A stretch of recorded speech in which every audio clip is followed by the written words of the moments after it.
Eu, certamente, num posicionamento particular, sou bem contra. Sou totalmente contra. Mas eu não posso dizer que é pecado. Eu não posso simplesmente subir no púlpito da igreja, ou vir aqui e falar para vocês, não bebam porque beber é pecado. Até porque a Bíblia não condena a bebida. A Bíblia condena a embriaguez. Queria entender. E a gente pensa que é normal. Por exemplo, o camarada vai fazer um casamento da sua filha. Estou falando em tese, mas estou atingindo um monte. Eu queria entender como é que um crente faz uma festa e tem que contratar bebida para os convidados não evangélicos.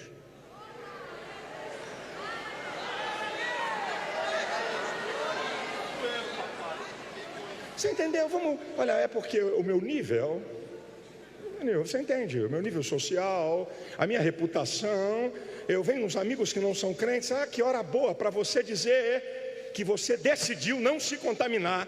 Aqui na minha casa não entra aquilo que possa contaminar outros, nem a mim, nem a outros. Se Jesus bebia vinho, eu também posso, não acham?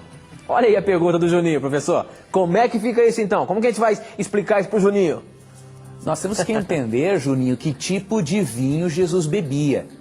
A palavra vinho na Bíblia, ela se refere tanto ao vinho alcoólico quanto ao puro suco da uva.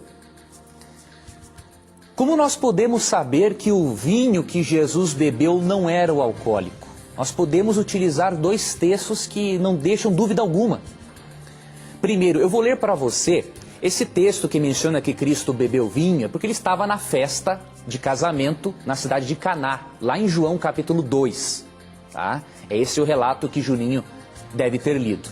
Eu vou ler um texto que mostra que a palavra vinho na Bíblia se refere ao vinho alcoólico e outro que se refere ao puro suco da uva. Primeiro texto, Provérbios capítulo 20, verso 1, mostra a palavra vinho sendo usada para se referir à bebida alcoólica. Diz o seguinte: o vinho é escarnecedor e a bebida forte alvoroçadora, provoca confusão. Todo aquele que por eles é vencido não é sábio, ou seja, é burro na linguagem bíblica, né? Toda pessoa que se deixa dominar por isso. Então aqui o termo vinho se refere, sem dúvida alguma, ao vinho alcoólico.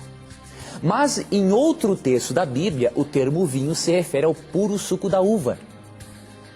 E esse texto se encontra em Isaías 65, verso 8. Ah, professor, isso é bom a gente marcar, hein? Isaías 65, verso 8. Vamos acompanhar aqui. Veja como a própria Bíblia, Tito, se explica.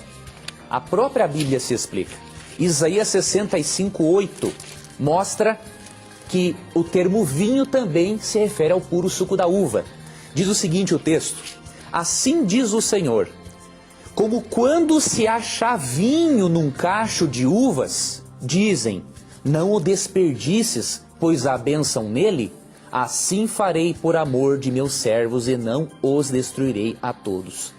Professor, pois não? Olha, eu queria até ler aqui na linguagem de hoje, o senhor permite? Leia, por favor. Olha aqui, ó, diz o seguinte, o Senhor diz, quando alguém encontra alguma uva cheia de suco numa parreira, diz, não vamos destruí-la, pois o vinho que fizemos com ela será uma bênção para nós. Assim também, por amor dos meus servos, eu não destruirei todo o meu povo. Oh, que contribuição você deu, Tito, para a leitura com a nova tradução na linguagem de hoje. Exatamente, professor. Então você comprovou, Tito, com essa outra versão, que o termo vinho também se refere ao puro suco de uva na Bíblia. Exatamente, professor. Agora, como que provamos que Cristo, na festa de casamento, ele transformou a água em um vinho não alcoólico? Primeiro, analisando os textos bíblicos que mostram que Deus é contra o uso de bebidas alcoólicas. Você pode ler, por exemplo, Provérbios 23, do verso 29 ao 35. E aquele texto que eu mencionei anteriormente, Abacuque 2,15.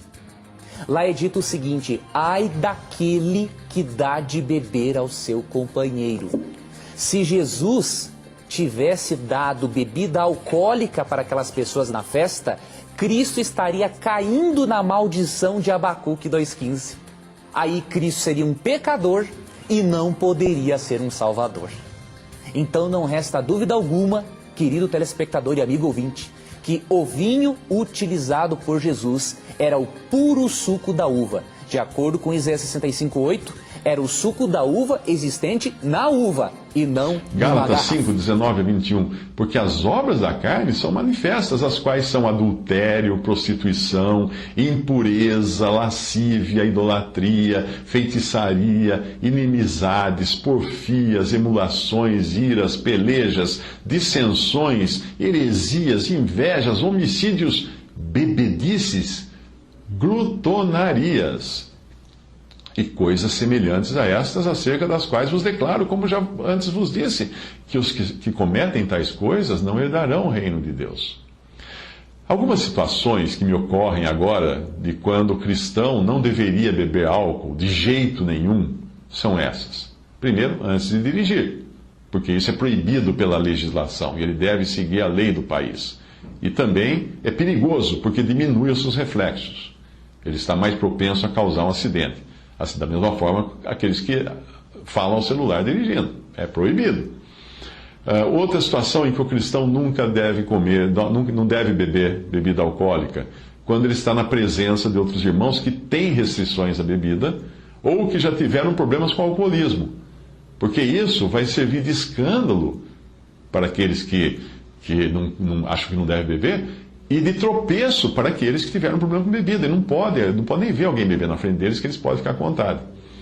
Outra situação em que o cristão não deve beber é na frente de crianças e jovens, se ele perceber que isto poderá levá-los a uma prática para a qual eles ainda não têm o devido controle, o discernimento de excessos, né, de se exceder naquilo. Outra situação que ele não deve beber de jeito nenhum, entre incrédulos que se reúnem para beber. Eu não estou me referindo a um jantar, a uma celebração, como um casamento, mas a reuniões em bares. Um cristão não tem nada que ir a um bar beber com os amigos. Porque ele não. O que ele encontra nos amigos? Ele vai encontrar o quê? As coisas andam, épocas em que o porte andando fazendo xixi no cachorro. Daqui um dia, certamente, nós vamos chegar na igreja e vamos ver dois irmãos aproximarem-se da cantina e dizer: irmã, duas